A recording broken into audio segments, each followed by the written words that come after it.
Bangladesh monitor সম্পাদক কাজী।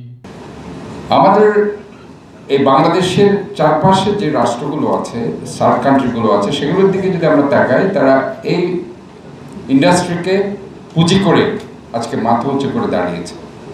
একমাত্র আমরাই যে আমরা জিডিপিতে 3টা শিল্পের বাইরে 4টা শিল্প আনতে পারিনি, যেটা আমাদের খুব দরকার ছিল।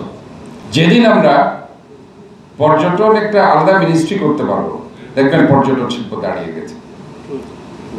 কারণ আমি দেখেছি, আমি অনেক মন্ত্রীর সাথে ছিলাম, আমি দেখেছি সেই আমরা তো আসলে 91-এ আমরা গ্রাজুয়েশন করেছি, MBBS করেছি। আমি 91 থেকে ক্ষমতায় যারা ছিল শহরে আমার এই দল আমি দেখেছি। কাজে এই মিনিস্ট্রির সাথে আমি কোনো না কোনোভাবে, যারা ছিল মিনিস্টার ম্যাক্সিমাম চিটাগাং থেকেই ছিল আর কি। সোফার আমি দেখেছি কেন জানি তারা শুধু সিভিল এভিয়েশনের দিকে একটু ইন্টারেস্ট ফিল করবে, ট্যুরিজমটাকে কেন জানি তারা তেমন একটা পাত্তা দিতে চাইতো না, যেটা আমাদের সবচেয়ে এই শিল্পটা উঠে না আসার মূল কারণ। অথচ দেখুন, এই যে মালিক সাহেব যে কথাটি বলেছেন, উনি ঠিক আছে, উনি সরকারি খরচে গিয়েছেন, কিন্তু পকেটে নিশ্চয়ই উনি মিনিমাম $1000 নিয়ে গিয়েছিল। ফিরে আসার সময় কি $1 ওনার কাছে ছিল? আমার প্রশ্ন। সব ডলার যেখানে গিয়েছে সব খরচ করে এসেছে। এটাই হচ্ছে এই শিল্পের বড় মাহাত্ম্য। আপনি আজকে বাংলাদেশে হয়তো বা বিদেশ থেকে কেউ এসেছে, দেখবেন যাওয়ার সময়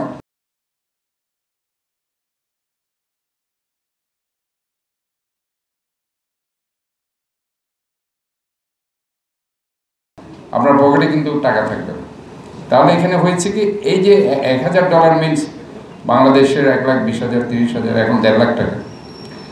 তো দেখবেন আপনার কি করছেন, হোটেল ভাড়া দিচ্ছেন, সেখানে কেনাকাটা করছেন, সেখানে ঘোরাফেরা করছেন, খাওয়া দাওয়া করছেন, আড্ডা মারছেন, সব কিন্তু সার্কুলেট হচ্ছে, মানে কিন্তু সার্কুলেট হচ্ছে। এটাই হচ্ছে অর্থনীতি। এইভাবে ধরেন আমরা এইভাবে চিন্তা করি না। আজকে দেখুন, আমি চট্টগ্রামের কথা বলি। চট্টগ্রাম, মহান রব্বুল আলামিন চট্টগ্রামকে সব কিছুই দিয়েছে।